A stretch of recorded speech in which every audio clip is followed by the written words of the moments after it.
जय शिवराय. बलिदान मास दिवस तिसरा. राष्ट्रात धर्म जणू हा, शरीरात प्राण. ही निर्मो हिंदू हृदयी अति तीव्र जाण.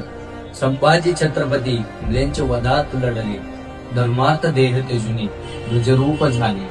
या श्लोकाचा अर्थ असा आहे, ज्याप्रमाणे शरीरात प्राण नसेल तर ते निर्जीव समजले जाते, त्याचप्रमाणे राष्ट्रात धर्म नसणे हेही निर्जीवपणाचेच प्रतीक आहे. ही भावना मनी ठेवून धर्मवीर छत्रपती संभाजी महाराजांनी परकीय शत्रूंचा नायनाट केला आणि आपल्या देहाचं त्यांनी देव देश धर्मासाठी त्याग केला. शंभूराजे त्यांच्या बलिदानाने भगव्या ध्वजाच्या रूपात आज प्रत्येक मराठी माणसाच्या हृदयात आहे. जय शिवराय, जय शंभूराजे.